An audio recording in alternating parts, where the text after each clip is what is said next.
afterwards. Those that wanted group photographs, we haven't got all the MEPs here, but they'll all be in Brussels next Wednesday, so there'll be photographs taken of the group together then. Yes, Andrew. From the Daily Telegraph. Would it be accurate to describe you as the lost Tory tribe? I don't, I mean, 5 years ago, that would predominantly have been true. But I think the big thing we've seen in this particular election is we've seen a lot of old Labour type support coming across to UKIP, and that's been one of the major features of this campaign. It was interesting. There are some political figures that transcend traditional left-right divides, and when Lord Tebbit made the comments that he made, the next day our call centres were inundated with people, with more old Labour people ringing up saying they agreed with what Lord Tebbit had said than Tories. So no, I mean, this whole question of whether you want to be an independent self-governing democracy or not is not a left or right-wing question, and we're often introduced as being a right-wing party, but I don't think we are a right-wing party. I mean, I think we're a party that believes in the liberty of the individual far more than any of the parties across the road in Westminster. I utterly reject that UKIP is a right-wing party. We can pick up support from across the entire political spectrum, and I think you'll find at the next general election there'll be a lot more people standing for us that are trade union members and have been Labour Party members than we've ever had before. Have you blown the bank on these elections? Will you have to start fundraising ahead of the next general election? Of course we've blown the bank on these elections. It would be quite ridiculous. It would be quite ridiculous to fight an election and not blow the bank on it. Yeah, I mean, we've thrown the kitchen sink at this. We've given it everything we've got, but we haven't come out of it with any debts at all. And we are going to need to raise money, and fairly quickly, because of course there's going to be a by-election in Norwich North.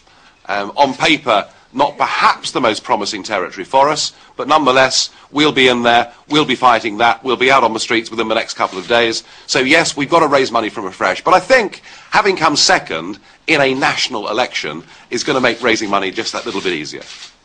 Okay. Yeah. Thank you. Gary Gibby from Channel 4. You've been in campaigning mode, obviously, and knocking the Tories furiously with your rhetoric for the last few weeks. But I wonder if I could ask you just to sort of step back now with the other side of the polling process and tell us what you think about them getting into bed with a new grouping of parties, and whether this does open up a scope for a slightly more mischievous parliament. How do you think it will pan out? What do you think of their new potential bedfellows? Well, it took the Tories a very long time to live up to David Cameron's promise when he was elected.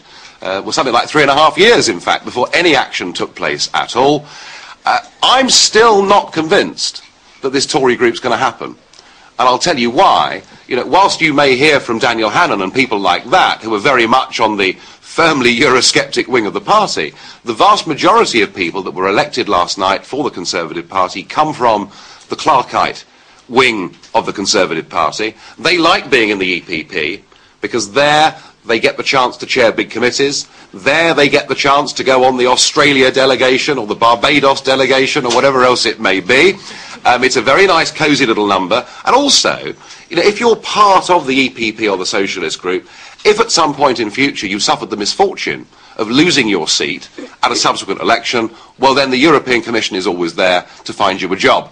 And this has been going on for many, many years. So I think that they're going to have more problems in forming this group than people realise. It is culturally going to be very difficult for them. I mean, to get into bed with, as it were, Polish parties that have attitudes towards homosexuals, Jews, to get into bed with a Czech party that doesn't think global warming's happening. I would have thought all of these things are likely to cause David Cameron far more embarrassment than they are to give him a positive advantage. What we look at is not so much where they're sitting in the Parliament, but what's their policy, for example, on fishing. Well, in many, many ways, Cameron has softened the Conservatives' policy on Europe whilst appearing to try and toughen it. I haven't put money on it, but I would not be certain that on July the 14th the Tories will be in a separate group. Okay. Any more for any more? Right, thank you very much indeed. That concludes the press conference. And that concludes the victorious, I suppose you could call them, UKIP press conference. That's their leader, Nigel Farage. He's returning to Parliament, to the European Parliament as an MEP. He's got a couple of newly elected MEPs beside him there, increased their representation there to 13. And Mr Farage saying there, interestingly, that he believes that UKIP's performance, say 16.6% share of the vote, so it was down to an appetite, a hunger, he went on, for a new kind of politics, he said. To find out more about who we are and what we stand for, go to the UK Independence Party website at www.ukip.org.